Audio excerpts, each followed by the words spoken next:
Hello mga katropa! Tara at samahan nyo kami dito sa Luluetas Place Garden Suites para mag-relax. Let's go! Ito ba? Let's go!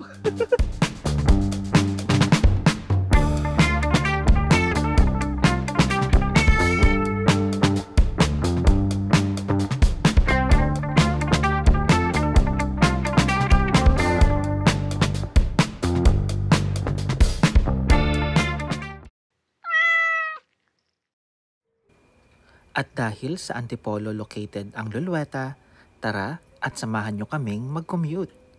Best commute option going here is LRT papuntang Antipolo Station. Ngayon lang namin nalaman na meron na palang station sa Antipolo kaya very convenient na gumala dito. Pagbaba mo ng station, meron ng instructions papunta sa tricycle station. Kailangan sumakay ng tricycle papuntang Antipolo Church. Pagdating naman sa church, need pa ng isang tricycle, diretso na sa Lulueta. It took us 2 hours? Wow, 2 hours ba? 2 hours. Hindi naman. Mga 7:45 tayo nag-start bumiyahe. So, Tapos, andito tayo na... 1 hour 30 minutes. Yeah. Nakarating kami 9:35. Sakto lang yung biyahe. And actually, late na kami. Late na 30 minutes. And advice is 30 minutes before ng time. Pero first time kasi natin bumiyahe at pumunta ng Antipolo ng kaming dalawa lang. Kudos to us, yes. So, infinity pool and something ito na abutan. Pero may infinity pool pala dito, ha? Na-excite ako.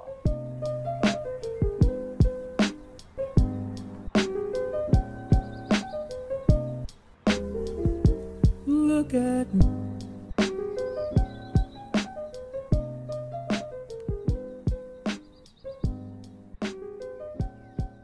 Iuwi na natin yung basket. Diba? Ganda. So, ito yung mail locker. Alright. Tara, at samahan nyo kami. I don't know. Saan daw? Morning. Look at me. I'm as helpless.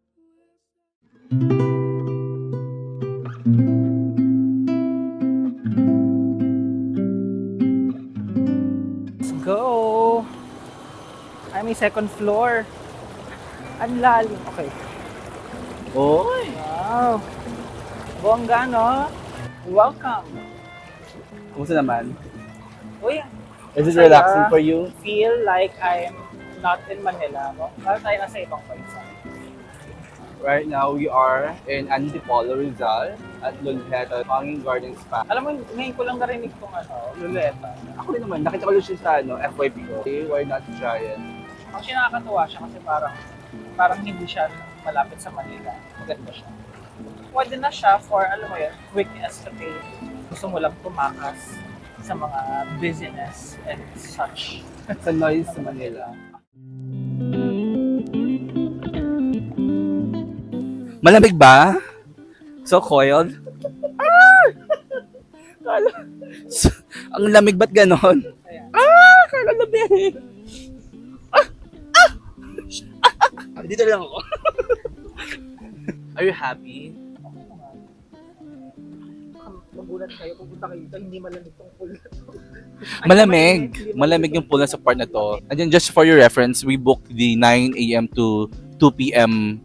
slot. We also add sa package namin yung signature massage and then the set meal, which will be shown later. At saka yung nakakatuwa dito, tanaw mo yung Manila. Ewan ko kung Manila, Laguna Bay ba yung nandun sa natanaw mo.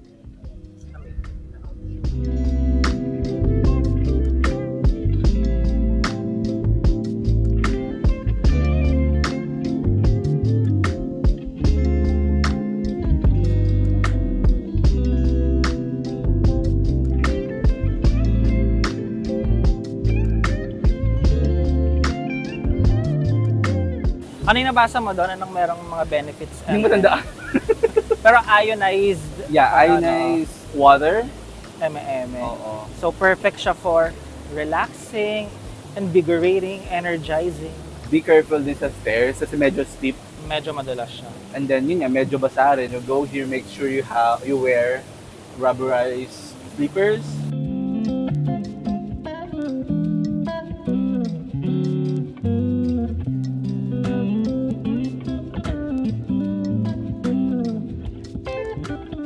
Kaya subukan na natin yon. Let's go!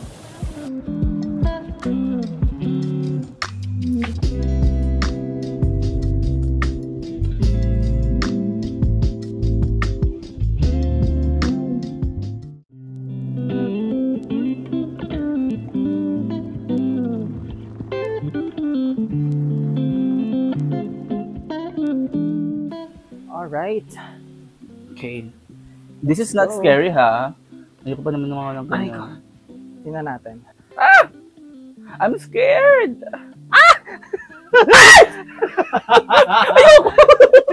Try lang natin. Ay, ano? They're eating my feet! Ano, kamusta? Sorry, nakakakiliti. Ayoko! Saglit lang. Kahit 5 seconds. Nahawakan ko na. Tabako na. Ay, no, kahit yung dulo lang yung ilagay mo, nakakakiliti. Ayoko, natatakot ako. Parang galinta. Walang ngiti. Shut up! Nakakakiliti! Kung gusto nyo makiliti, guys, this is The activity the for activity you. for you. Ayoko, natatakot ako. Okay, isang paalam. Ayoko, nahawakan ko na. Sige na. Ayoko na. Natry ko na. 5 seconds na, sabi ko eh. Pwede mo namang 5 seconds sa angat mo, tapos 5 seconds ulit. I will not let this fish eat my feet. Oh my God! Nakakakiliti! Sama ko sa'yo para... Oh, sige. Ayoko. Dahil naman kasama naman tayo eh. Yun nga eh. Mga dalawa, oh! Mga carnivorous fish. Ang kinakain kasi nila yung dead skin cells. Wow, doctor yan. Ay, parang kasi iba yung sensation na naman mo. Ay, ano? Mga patay gutom. Nakikiliti ako talaga. Baba mo pa. Ayoko. I'm scared. Naramdaman ko na yung naramdaman ni Christine. Oh my God! Okay naman, masaya ka naman. Oo naman. Ayoko, this is not for me. Nakakakiliti siya sa paa. Kung pwede ko lang buhatin yung pusa tuloy. Yung, Fish. yung fish. Ito yung merong, iodized salt. Sa paa ko. Nakikita ba nila yung isa? Nakikiliti ako eh. Uy, may ngipin yun ah. Buti na lang pala nagupit ako ng kuko sa paa. Ayun no.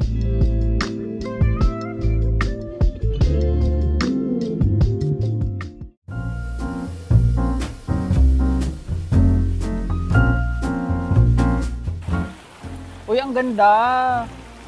Ang ganda dito. Oy. Can see Manila. Wow. And it's raining in Manila. Okay. Kitang-kita yung may subdivision na ginagawa doon. Dinaanan natin kanina. Amazing. Ang ganda.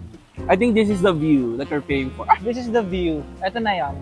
Uy, feeling ko naman sulit. Magkano to ulit? Magkano yung Ang binayaran total na natin? binayaran ko is 5,400. 5,400. Ano yan for 2 packs? So, ayun, sulit na. Pwede na to. Yeah. Ano Ano na lang, siya? ilalagay ko lang sa dito, yung presyo. Pwede naman. Dito? Dito. Turo mo. O, dito ko na rin. Kung saan yung May space ka? Dito. Okay, dito sa taas. Ganyan ka. Parang talaga, para tayong nasa ibang bansa. Hindi ko na-feel na nasa Pilipinas ka. Tsaka so far, pang ilan na itong pang ilang pool na to? Pang ilang pool, parang jacuzzi, yung mini infinity pool, nakatabi ng jacuzzi, yung ionized pool, tapos nag-Dr. Fish na tayo. Sa infinity pool, so parang nakakalimang activity na tayo. For the span of ilang minutes na ba tayo? Isang oras na ba tayo? Almost an hour na. Oras an hour. Ang dami magagawa dito. Nililibot lang namin siya ngayon and then mamaya, babalikan namin yung mga nagustuhan namin na spots para pag-chill at masulit na namin siya. Pero so far, spectacular view. Grabe. Dito pa lang busog na. Yep. Sulit mamaya, naman. may pagkain pa. Yep. Mamaya, tapos may massage pa. Dito pa lang, hindi pa namin natapos yung araw. Sulit na. Correct. Correct.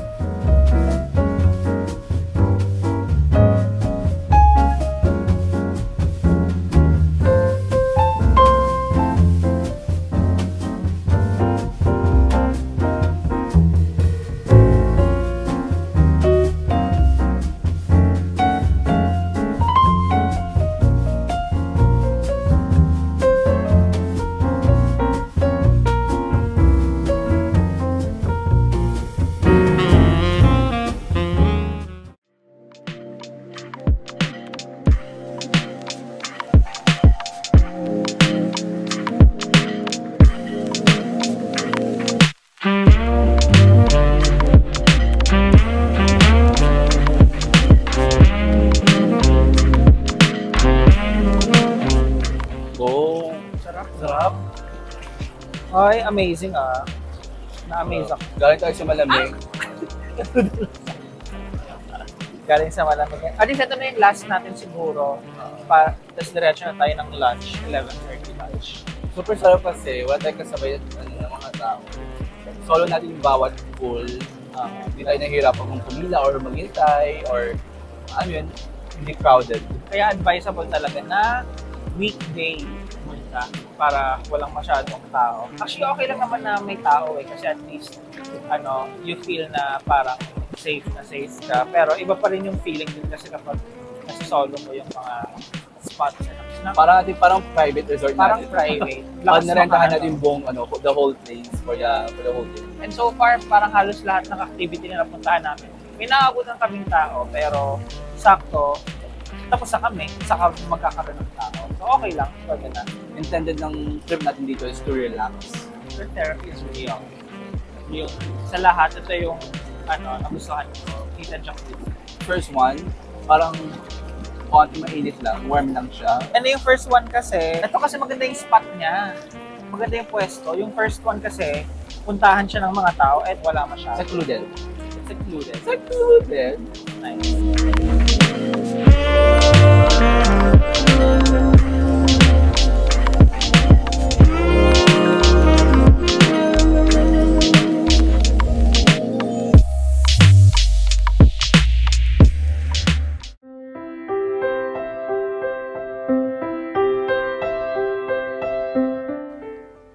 After ng relaxing na activities, syempre, hindi mawawala ang napakasarap na lunch. Napakaganda pa ng view, hindi mo talaga aakalain na malapit ka lang sa Manila. Napakaaliwalas ng paligid at napakasarap pa ng simoy ng hangin. A very well-deserved break from our busy schedule. For lunch naman, Yoda ordered pork ribs at ako naman umorder ng grilled salmon. Mas masarap ang kainan dahil solo namin ang spot. Napakagandang view plus napakatahimik na lugar equals to a very divine experience na siguradong hahanap-hanapin namin pagbalik ng Manila. Later, meron din tayong dessert na crispy suman kaya huwag kalimutang isama ito sa inyong bucket list.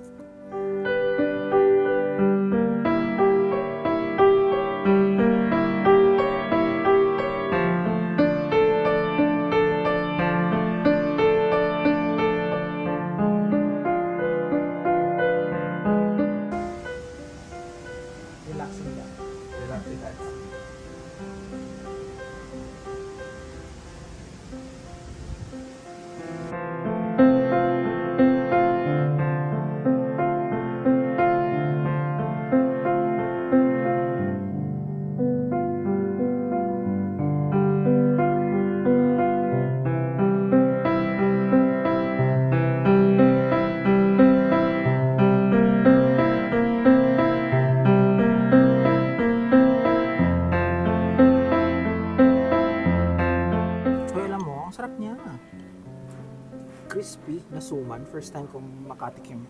So, first time kong makatikim ng crispy na suman. I forgot the name. Alam niya meron siyang mangga, caramel. Tsaka may mani. Siya, high-end siya na suman. Hindi ako mahilig sa suman, actually. Pero this is amazing. Grabe ang crunchy niya. Amazing. Yeah. Pag nagpunta kayo dito, wag kayong tamarin na kuhanin tong suman. Nasa siya, nasa Lulhetas Cottage.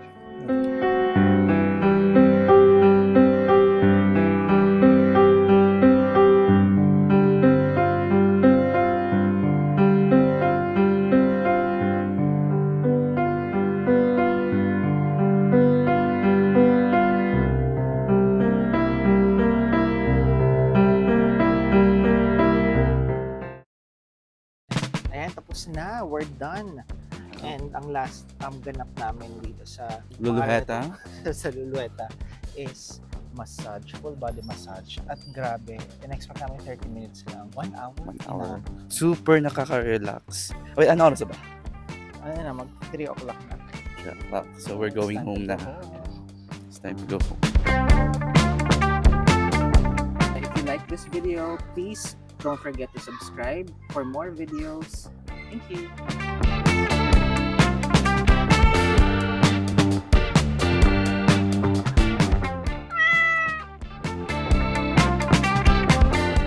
How about you? Where is your next destination? Share them in the comments section. Don't forget to like and subscribe. Also, follow us on Instagram and TikTok.